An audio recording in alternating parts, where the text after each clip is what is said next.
The lake doesn't like new players. One evening, a little girl went out to the lake. She knew her mother had told her not to leave the yard, but the lake was calling to her. She had walked there many times with her parents and believed she knew every stone along the shore. But that evening felt different. The air was thick and heavy.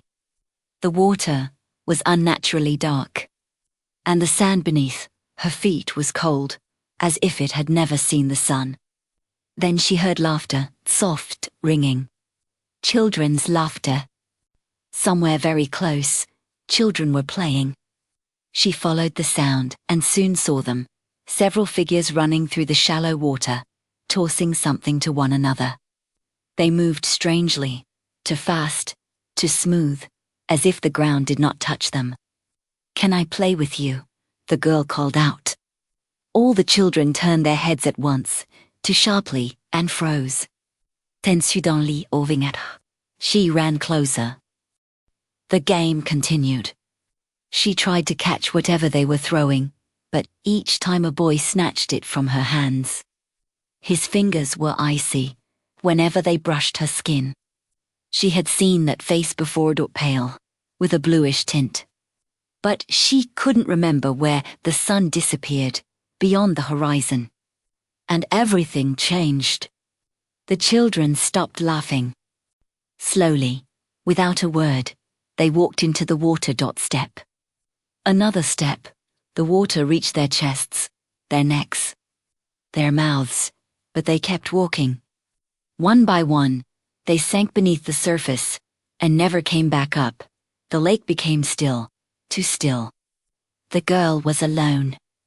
And suddenly, something grabbed her wrist, cold, slippery. Strong, she turned. The face was inches from hers, blue and swollen, skin stretched tight, eyes completely black. Dark lake water dripped from its mouth, and the smell of algae was overwhelming. "You're coming with us," the drowned one whispered, though its lips never moved. T dragged her toward the water. She screamed. But the sound dissolved into the fog. The water touched her feet, freezing cold. Then the boy appeared. S stood knee-deep in the lake, staring at the drowned creek.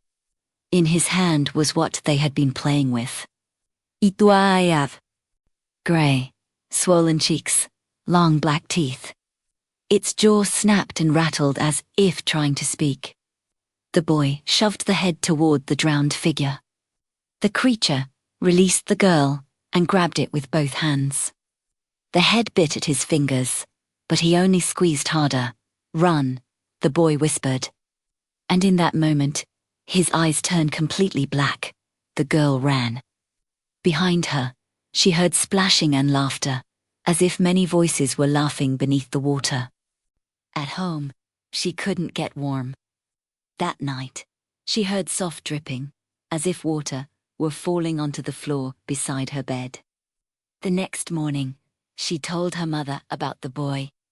Her mother went pale. They took out an old photo album. On a yellowed photograph stood the same boy. Her mother's younger brother. He had drowned in that lake many years ago. But at one worst part. Around his neck in the photograph were dark marks, like fingers pulling him under. And then the girl understood. He didn't just drown. He's still there. And now, he's waiting.